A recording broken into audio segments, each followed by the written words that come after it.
우리가 지난주에는 한 소경의 그 눈을 고쳐주신 그 모습을 우리 장면을 보았는데요. 그때 뭐라고 그랬습니까? 18장에 보니까 여리고에 가까이 가실 때에 한 사람을 만났다고 했죠.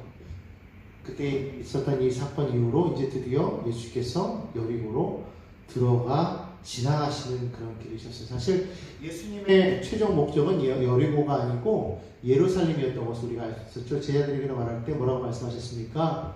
이제 내가 예루살렘으로 올라가는 것은 그곳에서 죽기 위함이라고 그렇게 말씀하셨어요. 내 죽은 뒤에 다시 살아날 것을 이야기하셨죠. 이제 예수님께서는 당신이 어떻게 죽으실 것임을 알고 이제 그 마지막 길을 가고 계시는 거예요. 여리고가 지금 목적이 아니라는 것이죠. 사실은 그 한소경 바디메오를 만나기 위함도 아니고, 그리고 지금 이 삭개오를 만나기 위함도 아니었어요. 그냥 지나가는 길이었습니다. 그런데 바로 그때에 한소경이 예수님을 불렀던 것이고, 그리고 오늘은 삭개오를 만납니다.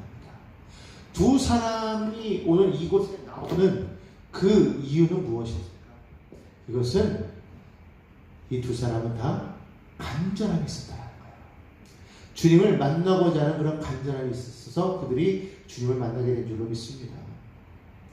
그냥 지나가는 주님을 불러 세울 수 있는 그 소경의 그 간절함, 그리고 그냥 지나가시는 그 주님이 자신의 이름을 부르도록 하기 위하여서 그냥 앞서가서 뽕나무까지 올라가는 그 간절함, 그 간절함이 있었기 때문에 그들은 주님을 만났다는 거예요. 사실 여러분, 지금 이 예수님께서 이 길을 지나서 예루살렘으로 가셔서 거기서 죽으신다라는 말은, 다시 말하면 이제 다시 여리고로 올 일이 없다라는 거예요.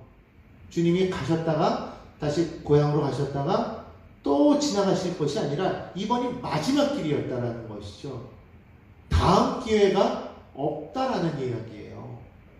그들이 나중에 제자들에 의해서 아니면 여러 다른 사람들에 의해서 예수님에 대한 이야기를 듣고 예수님을 영접할 수 있는 기회는 있을지 몰라도, 직접 예수님을 만날 수 있는 그 기회, 직접 예수님으로부터 그 은혜를 받을 수 있는 그 때는 지금밖에 없다는 거예요. 결국 예수님이 그냥 지나가시는 그 길에 이들이 예수님을 만났었던 것은 그런 간절함이 있었기 때문이었다. 오늘 여러분들에게는 그런 간절함이 있어서 이곳에 나온 줄로 믿습니다. 정말 주님을 향한 그런 간절함이 없으면 안 되는 거예요. 우리가 세상을 살아가는 데 있어서 여러 가지 많은 것에 대한 그런 간절함이 있을 겁니다. 어떤 사람들은 사업에서 이것 사업을 잘 성공해야 되겠다는 그런 간절함이 있을 것이고, 어떤 사람은 결혼에 대한 열망이 있을 것이고, 어떤 사람은 자녀가 잘 되는 것에 대한 열망이 있을 것이에요. 공부해서 대학에 들어가는 것, 대학에서 좋은 학점을 받는 것, 그리고 승진하는 것, 어떤 이런 여러 가지 많은 그러한 그 간절함이 있을 것입니다. 그러나 우리 인생 가운데서 정말 가장 소중한 것은 바로 주님과의 만남이라고 저는 생각합니다. 세상에 수많은 만남이 있지 않습니까? 부모와 자식의 만남이 있고, 또 남편과 아내 만남이 있어요. 형제 간의 만남이 있습니다. 그리고 친구 간의 만남이 있을 수가 있습니다. 수많은 그런 만남 속에서 우리는 무엇에 더 집중해야 되냐면 바로 주님과의 만남을 우리가 더 간절히 소망해야 될 줄로 믿습니다. 그 주님께서 우리가 간절함을 가지고 찾을 때에 주님 우리를 만나 주시겠다라는 거예요. 성경에 나와 있지 않습니까? 가까이 계실 때 주를 부르라. 그러면 너희가 저를 만날 것이라고 성경 말씀하고 있습니다. 오늘 여러분 주님을 소망하십니까? 주님 만나기를 여러분 간절히 바라십니까? 여러분들이 정말로 간절히 바라고 소망할 때에 여러분 가운데 주님이 응답하여 주시고 임하여 계실 것을 믿으시기를 간절히 소망합니다. 이 삭개오는요, 이 여리고의 세리장이었다고 그렇게 성경은 말하고 있어요. 제가 오늘 말씀드렸지만 이 여리고는 당시 이제 국경도시였을 뿐만 아니라 향료가 나오는 그런 생산지였었기 때문에, 또한 이 예루살렘으로 가는 관문이었어요. 예루살렘에서 북동쪽으로 약 한 29km 정도 떨어져 있다고 그렇게 말씀드리지 않았습니까? 그래서 많은 사람들이 그곳을 많이 지나다녔어요. 많은 물품들이 오고 가는 그러한 무역의 중심지였다고 그렇게 말씀드릴 수가 있어요. 상업이 발달했겠죠. 그러다 보니까 자연스럽게 많은 돈이 거래되는, 또 세금도 많이 거칠 수밖에 없었겠어요. 그러니까 아마 이 여리고에 있는 이 세관은 다른 어느 지역의 세관보다도 큰 그런 세관이 아니었을까. 이제 그런 가운데에서도 거기에 무엇이었느냐? 장이었다라는 것이죠. 상당히 그 권세도 있고, 또 당시에 여러분 아는 것처럼 이 세리는 이 로마에게도 그 세금을 바쳤지만은 똑같은 양의 세금을 받아서 자신들이 착복을 했죠. 그러니까 권세도 있었지만은 또한 부도 있었다라는 거예요. 힘이 있는 그런 사람이었다라는 것이죠. 많은 사람들이 그 앞에 와서 절할 수밖에 없었고 쩔쩔맬 수밖에 없었던. 요즘에도 그렇지 않습니까? 제일 무서운 사람들이 그런 거, 이 사케오 같은 사람 아닐까 저는 생각하는데, 근데 사실 사케오에게는 아마 어려움이 있었던 거예요. 뭐냐면 잘 아는 것처럼 많은 사람들이 이 세리를 멸시했다라는 거예요. 강도로 취급했다라는 것이죠. 같은 유대인이지만 유대인으로 취급하지 않았다는 거예요. 앞에서는 굽신굽신하고 앞에서는 정말 뭐 존경합니다, 사랑합니다 이렇게 말했겠지만 뒤에서는 막 흉보고 어울리지도 않고 뭐 그랬던 아마 그런 위치에 있었기 때문에 사실 얼마나 많은 공허함이 있었을까. 뭐 외롭다 이런 거는 사실 문제가 되지 않을 것 같아요. 왜냐면 워낙에 그 돈을 좋아하고 힘이 있었기 때문에.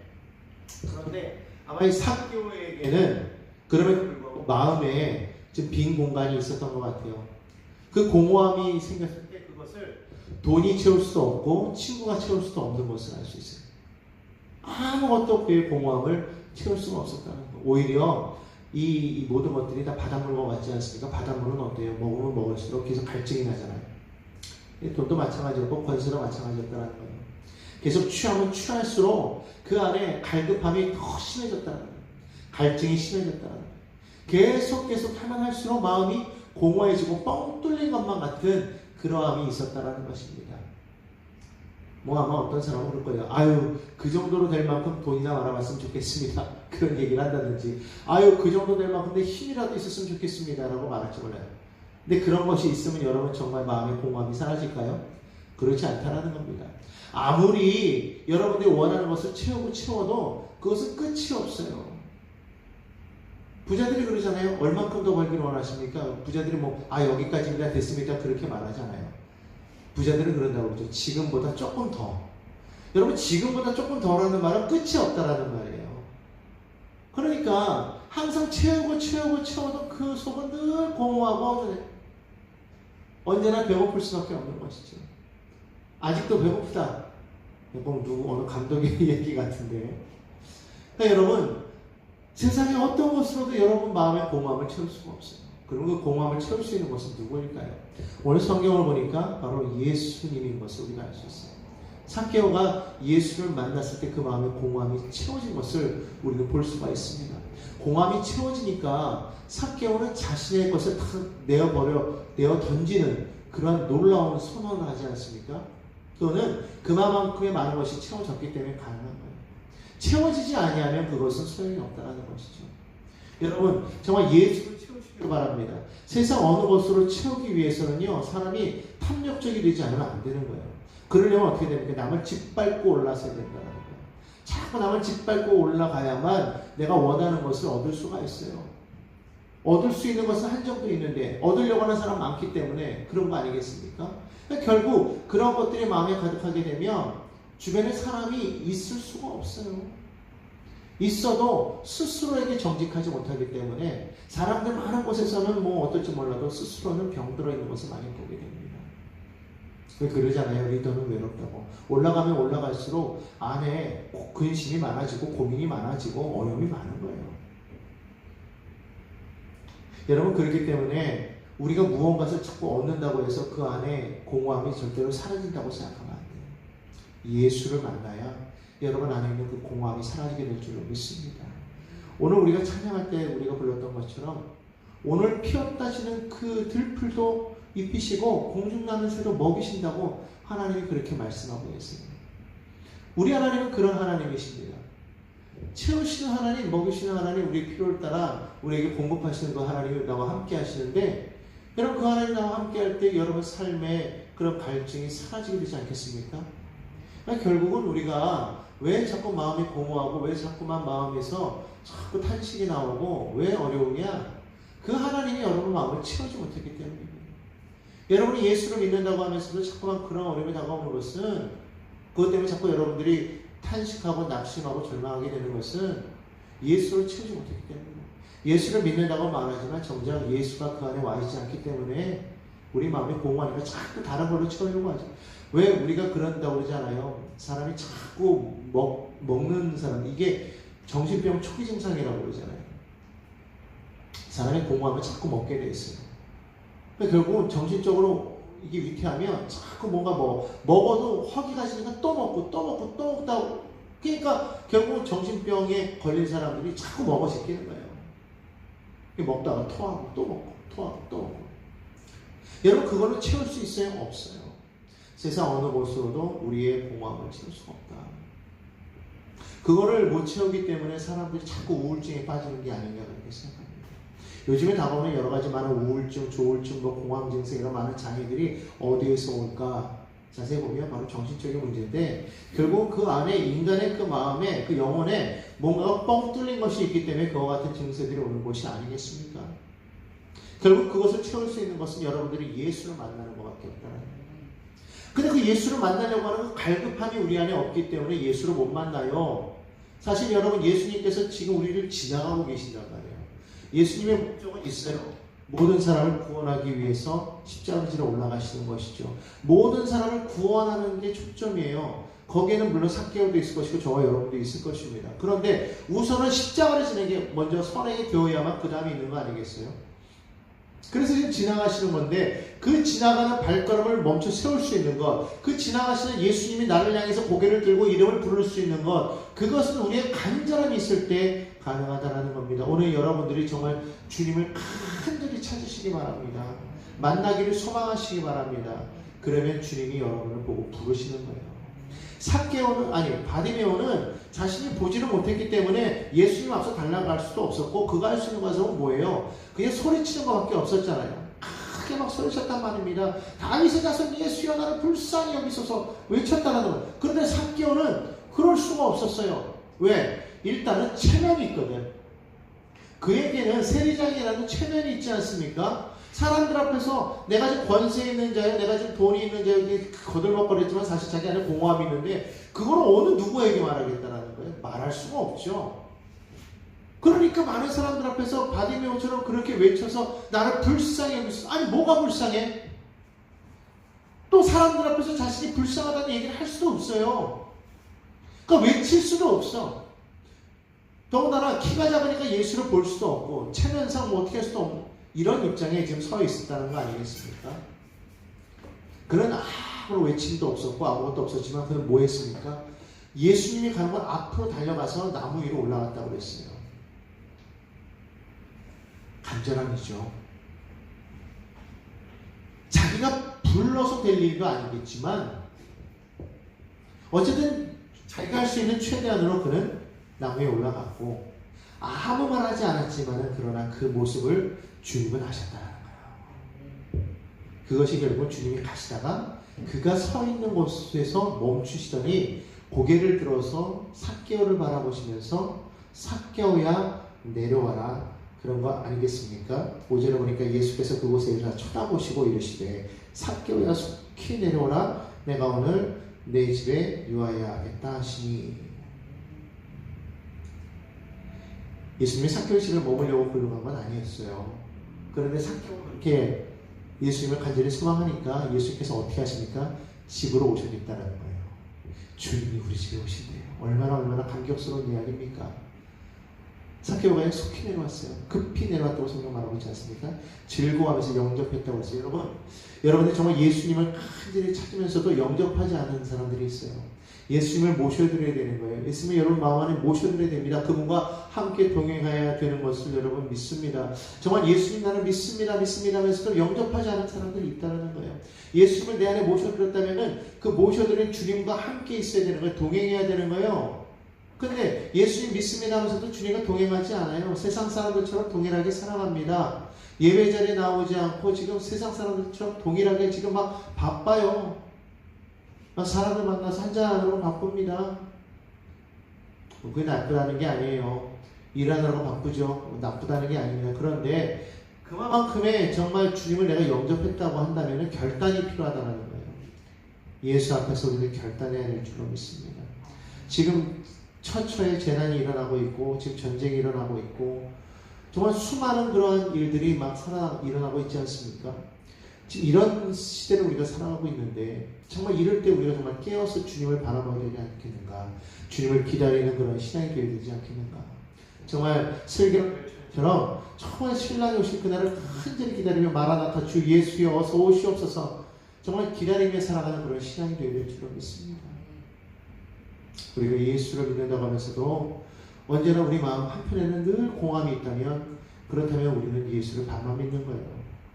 오히려 예수를 우리가 영접했을 때 우리 안에는 공함이 떠나가게 되는 거예요. 예수가 우리 안에 들어오면 나의 마음속에 비고 빈 그곳이 채워지는 역사가 있게 된다는 거예요. 빈 공간이 얼마일지 몰라도 예수로 충만하게 된다는 것입니다. 오늘 여기 삭개를 보십시오. 예수님을 영접하더니 그가 어떻게 됐습니까? 그가 즐거워했다고 그랬어요.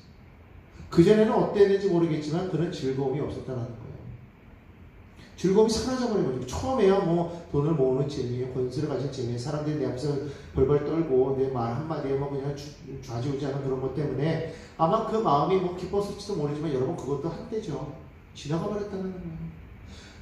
마음에 기쁨이 없어요. 슬펐다는 말은 아닙니다. 근데 기쁨이 없었다는 거예요. 오늘 여러분 기쁨이 있습니까? 여러분의 삶에 웃음이 있습니까? 여러분이 정말 어떠한 상황에 처해 있더라도 거기에서 주님이 나와 함께 하시기 때문에 즐겁습니까? 아니면 여러분 주님을 믿는다고 하면서도 그 안에 채우지 못한 무엇 때문에 여러분 마음이 공허하고 슬프고 답답하고 한숨이 나옵니까? 그렇다면 오늘 이 시간 우리는 예수를 영접한 것이 아니라는 거예요. 예수를 믿는다고 말했지만 사실은 예수를 만나지도 못했고 예수를 우리 안에 모셔드리지도 못했다는 거예요. 오늘 우리가 정말로 예수를 모셔드렸을 때 내 안에 슬픔은 떠나가고 기쁨이 넘치게 된다는 거예요. 즐겁게.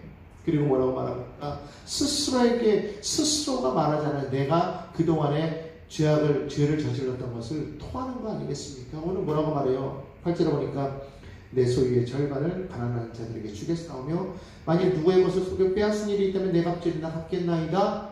사실 예수님이 너 이렇게 해라라고 말씀하지 않았어요. 예수님이 너 소유를 팔아서 가난한 자들에게 주라 말씀하지 않았어요. 스스로가 말한 거예요. 오히려 지난번에 우리가 배웠을 때 그때 한 청년이 와서 뭐라고 그랬습니까? 내가 어떻게 하여 영생을 얻을 수 있겠나이까? 라고 말했어요. 관원이라고 그랬어요. 또 한쪽에 청년이라고 그랬지 않습니까? 어쨌든 청년 관원이 와가지고 예수께 말했을 때 예수께서 뭐라고 말해요? 모세가 너에게 가르치신 율법을 다 지켜라 그랬을 때 내가 일단 지켰나이다 그랬어요. 그래, 그런데 너에게 한 가지 부족한 거 있으니 내게 있는 것을 다 팔아서 다 나눠주고 그 다음에 나를 쫓으라 그랬을 때 그가 어떻게 했다고 그랬어요? 근심함에 들어갔다고 그랬어요. 그때 뭐라고 말했습니까? 부자가 천국에 들어가는 것이 낙타가 바늘기로 들어가는 것보다 더 어렵다 그렇게 말했단 말이에요. 그럴 때 뭐라고 말하는 사람들이 그렇다면 과연 누가 하나님 나라에 들어갈 수 있겠습니까? 라고 말할 때 예수께서 뭐라고 말씀하셨어요? 사람으로는 할 수 없지만 하나님은 하실 수 있다. 그렇게 말씀하셨죠. 자, 그런데 오늘 그 장면이 지금 여기에 나오는 거예요. 지금 보니까 삭개오는 아무 말도 하지 않았지만 예수님을 만나고 예수님을 만나니까 그가 예수님이 아무 말도 하지 않았는데도 불구하고 어떻게 하는 거예요? 먼저 내 소유의 절반을 팔아서 가난한 자들에게 나눠주며 그 다음에 내가 토색한 것이 있거든. 그것을 내가 갑절이다. 그것도 내 갑절이다. 내가 갚겠나이다. 출애굽기 22장에 오면 내가 소나 양에 남은 것을 내가 도둑질하였을 경우에 그것이 만약에 죽었으면 하나의 4배는 갚아야 되는데 원래 살아있으면 2배를 갚으라고 그랬거든요. 아무튼 2배, 4배든 지금 여기 보니까 뭐예요? 지금 말씀대로 지금 그렇게 갚겠다고 지금 말하는 거잖아요. 사실 세관장으로 있으면서 얼마나 남의 것을 속여서 빼앗은 일이 있을 거 아니에요. 대부분이 다 그랬을 것이겠죠. 그러면서 많은 돈을 축복했다는 거예요. 그런데 그것을 4배나 갚겠다는 것이죠. 거짓 재산을 다 턴다는 소리예요. 누가 말하지 않았는데도 즐겁게 지금 예수께 말하는 거예요. 예수께서 그렇게 하라고 말씀하지 않았는데 오히려 그 청년은 근심하며 돌아갔는데 지금 삭개오는 뭐라고 그래요? 즐거워하면서 예수를 영접하고 예수께 먼저 말하는 거예요. 내가 이렇게 하겠습니다. 예수를 만나면 이와 같은 놀라운 역사가 나타나게 된다는 거예요. 예수를 아는 게 아니라 예수를 만나고 예수가 내 안에 들어와 계시면 변하여 새 사람 되고 주 예수 내 맘에 들어와 계신 후 변하여 새 사람 되고 할렐루야. 변하는 역사가 있게 된다는 것이죠. 예수 만나면 변하는 거예요. 자, 그런데 보십시오.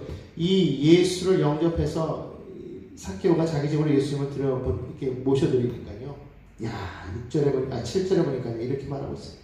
무사람이 보고 수군거려 이르되. 수군수군하는 사람들이 있어요. 사람들이 수군수군수군. 이 수군되는 사람들, 이건 뭐와 같으면 사단의 지시, 사단이 하는 행동과 똑같은 거예요. 여러분, 정말 그 삭개오가 하는 그 일을 바라보면서 이들이 뭐라고 말하는 거예요? 예수가 죄인의 집에 들어갔다는 말이에요. 예수가 죄인의 집에 유하러 들어갔다. 지금 이것을 말하는 사람들이 누구예요? 무사람. 그러면 그들이 생각할 때에 삭개오가 죄인이라고 말했다는 것은 다른 말로 표현하면 뭐예요? 우리는 죄인 아니다 이거예요. 적어도 이 말이겠죠. 쟤보다는 나아. 근데 우리 옛말에 그런 말 있잖아요. 50보 100보. 뭐 묻은 개가 뭐 묻은 개 나무란다. 뭐 이런 말 있죠. 똑같은 거예요. 사실 우리 다 죄인이거든요. 누가 수군거릴 수가 있어요? 누가 욕할 수 있어요? 예수님만이 죄가 없어요. 예수님은 욕하지 않았어요. 오히려 예수님은 그 집에 들어갔어요. 그런데 사람들이 그걸 보고서 저가 죄인의 집에 들어갔다고 지금 수군수군 되었더라? 나는 깨끗한가? 우리 한번 돌아봐야 되겠지. 오늘 여러분, 우리가 예수 믿는 자로서 우리는 정말로 깨끗한가? 아니에요. 우리가 살아가는 것은 주의 은혜밖에 없습니다. 은혜로 살아가는 거예요. 주님을 내 안에 모시고 내가 정말 주님의 은혜로 내가 살아가는 것이지, 내가 잘나서 그런 거 아니겠습니까? 아니잖아요. 내가 잘났기 때문에 예수님이 나를 자녀 삼으신 거예요? 아니에요. 은혜예요. 행위로는 구원받을 자가 한 사람도 없다고 했어요. 오직 주 예수의 은혜인 줄로 믿습니다. 주 예수의 구원의 은혜로다. 참 즐겁고 기쁘고 즐겁구나. 할렐루야. 주 예수의 은혜를 사모하는 저와 여러분 되기를 간절히 축원합니다. 사모해야 돼요. 나도 죄인이고 너도 죄인인 거예요. 우리 예수 믿는 우리 모두는 죄인이었는데 예수님의 은혜로 우리는 하나님의 자녀가 된 거예요. 그러면 우리는 교회 안에 와서 우리는요, 절대로 누가 어쨌니 저쨌니 뭐 수군수군대고 뭐 비난하고 비방하고 뭐 이런 거 할 필요가 없는 거예요. 왜 그래요? 예수 믿는데. 왜 예수 믿는데 왜 서로 수군수군대고 비난하고 분란을 일으키고 뭐가 잘났느니 뭐가 못했느니 뭐가 어쩌니 저쩌니 왜 그래요? 우리는 그럴 자격도 없어요. 우리가 할 수 있는 거라면 받았으니 우리도 베푸는 거예요. 사랑을 받았으니 사랑하는 거예요. 긍휼히 여기는 자는 긍휼히 여김을 받는 거예요. 오늘 우리가 그 사랑을 우리가 기억해 낼 줄 믿습니다. 그러니까 결국 무사람은 예수님을 따라다녔지만 못 만났고, 삭개오는 그날 처음 예수를 봤지만 영접함으로 말미암아 뭐라고 그럽니까? 9절에 보니까 오늘 구원이 이 집에 이르렀으니 이 사람도 아브라함의 자손이라고 해요. 구원이 임하였대요. 삭개오에게. 그를 아브라함의 자손이라고 해요. 사람들은 지금 다 매국노다, 강도다 뭐 이렇게 말하고 있는데, 창기와 죄인, 보통 성경에 나오는 창기와 죄인을 말할 때 그 죄인이 누굴까? 대체적으로 세리예요. 근데 주님이 뭐라고 말해요? 이 집에 구원이 임하였다. 사실 예수님은요, 이 삭개오가 예수님을 정말 관심을 가졌던 것도 예수님이 세리와 창기의 친구가 되었기 때문인 것도 있어요. 또 하나는 예수님의 12제자 가운데 세리가 있어요. 세리마테. 세리인데 예수님이 제자가 된 거예요. 예수님은 그런 거 상관 안 하시는 거예요. 그러니까 삭개오다가 그런 것을 듣고 그 마음에 아마 그런 그 동함이 있었겠죠. 그러니까 주님에 갔던 것이고 결국 주님 만나니까 변하는 것이죠. 이런 모습을 보면서 주님 뭐라고 하셨어요? 이 집에 구원이 임하였다. 이 집에 구원이 임하였다. 왜? 주님보다 더 귀한 것이 없는 거예요. 그러니까 주님이 오는 그 순간부터 자기가 그동안 귀하게 여겼던 모든 것들이 다 내어버려지게 되는 것이죠.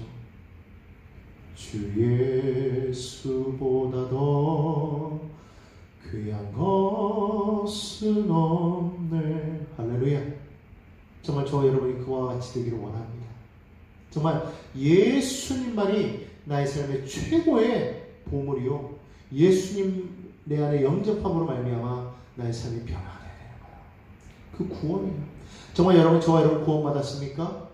입술로만 예수를 믿습니다, 입술로만 예수님이 나의 구주가 되십니다 말하는 것이 아니라 정말로 여러분 중앙에, 여러분 중심에 예수님을 영접하셨습니까? 그래서 여러분 정말 변화가 되었습니까? 새 사람이 되었습니까? 그걸 봐야 된다는 거예요. 예수님께서 왜 오셨습니까? 오늘 10절에 예수님이 오신 이유에 대해서 분명하게 말씀하시잖아요. 인자가 온 것은 잃어버린 자를 찾아 구원하려 합니다. 사실 여러분, 우리 모두는 다 하나님 앞에서 잃어버린 자예요. 우리는 다 잃어버린 자예요. 그 한 사람 한 사람 찾기 위해서 주님이 오셨다는 거예요.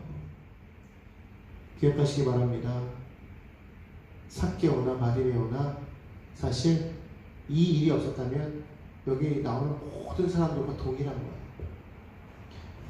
근데 이들은 어쨌든 간절함이 있었기 때문에 그날 주님을 만났고 주님과 특별한 이야기가 있었고, 그래서 이와 같은 기록이 여기 성경에 올라오게 되었지만, 중요한 건 뭐냐? 이런 한 사람 한 사람, 바디메오와 같은, 삭개와 같은, 바로 그런 한 사람을 찾기 위해서 주님이 오셨다. 그 바디메오가 누굽니까? 그 삭개가 누구예요? 바로 저와 여러분 아니겠습니까? 우리 모두를 찾아서 주님이 오셨다는 거예요. 누가 누구를 손가락질하고 누가 누구를 어쩌다 그렇게 할 수가 있는 게 없어요. 우리 여러분 교회에 오면은요, 그냥 모두가 다 왜 예전에는 뭐 형제 자매 왜 그랬습니까? 너나 나나 다 똑같기 때문이다. 그런 것이겠죠. 물론 우리나라는 예의 범절이 있고 동방예의지국이라 뭐 아무나한테 너나 이렇게 할 수 없겠지만, 그러나 여러분 분명한 건 뭐예요? 서로 간에 귀천이 없어요. 세상에는 귀천이 있어요. 그죠? 그런데 주님 안에서는 귀천이 없어요.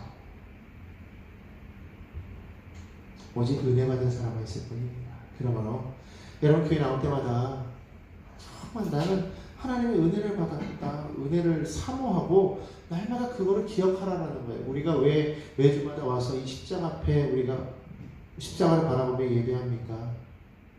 십자가가 중요해서가 아니에요. 바로 예수님이 우리를 구원하기 위해서 저주의 십자가를 지셨기 때문에 우리가 구원받아 하나님의 자녀가 된 거 아니에요. 그걸 바라보면서 그 은혜를 기억하라는 거예요. 날마다 우리는 그 은혜를 기억해야 되는 것인 줄 믿습니다.